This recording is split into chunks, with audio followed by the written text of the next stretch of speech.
I got Kevin from SearchLight. He is the founder of this company that does an amazing job of really helping companies see what's happening in their digital marketing. Tell us a little bit more about how this product functions for a contractor, why it's useful, and what are some of the things you're seeing happening with some of the data? Yeah, Dan, I spent 15 years in digital marketing where we would measure success by visits to a website or click-through rate or cost per lead.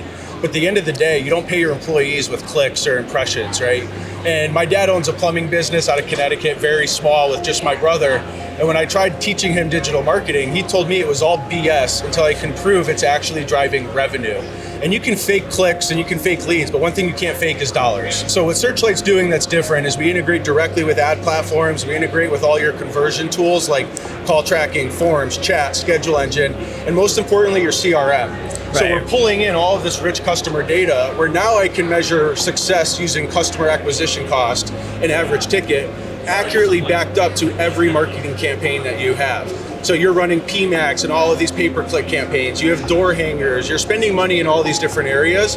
We make it easy for you to understand, is that investment actually driving a revenue return? Are the leads coming in booking? Is it actually making an impact to the bottom line? Yeah. And we can see that across branded keywords, we can see that across all of your different marketing sources. So bringing that story to life is all we're focused on at SearchLight. And one of the things that you and I spoke a little bit earlier is there's so much frustration that contractors have with their digital marketing company. They don't know if it's even working or not, and they believe that the digital marketing company isn't doing the job that they need them to do. Yeah, every call we have is probably based around, is it marketing or is it operations, and where's the opportunity to improve in the business, right?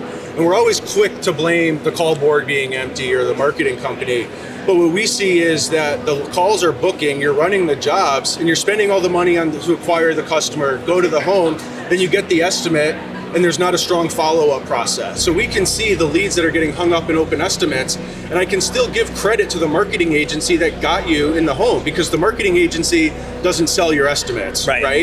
They have to pass you the baton at some point. And that's that tug of war between operations and marketing that we're seeing, and really using the data to drive that direction versus like gut decisions and the wind blowing differently one day and trying to blame marketing, where we can really pinpoint the shortest putt to revenue. Is it more marketing spend, or is it a follow-up process with estimates?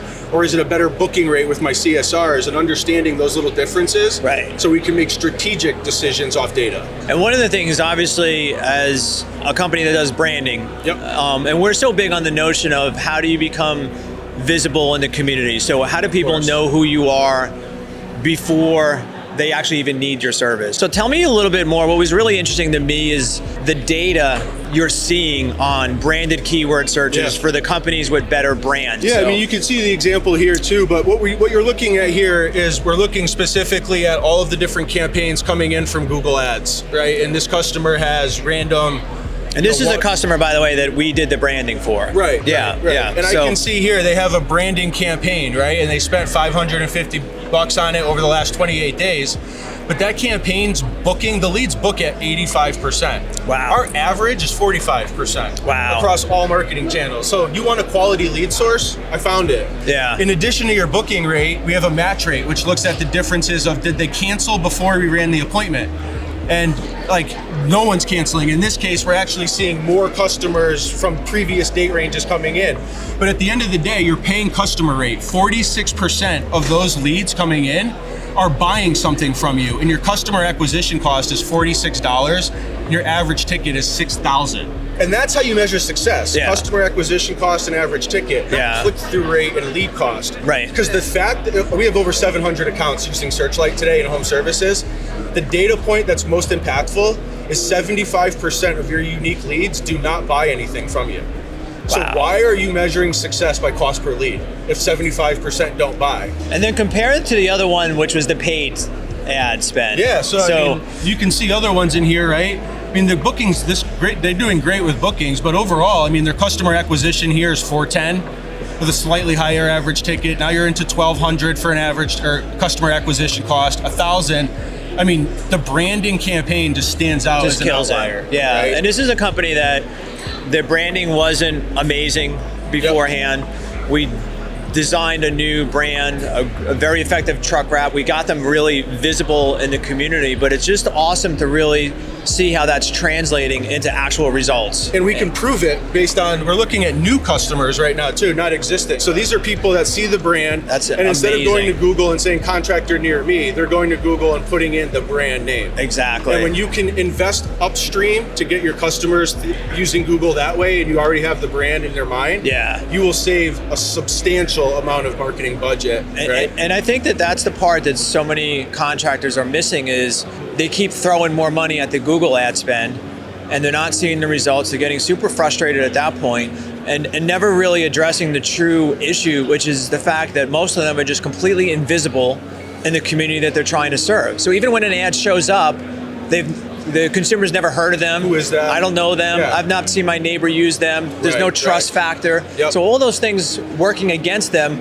and then they come back and say, oh, my digital marketing sucks. My digital marketing doesn't work. PPC sucks. LSA sucks. Like all those things.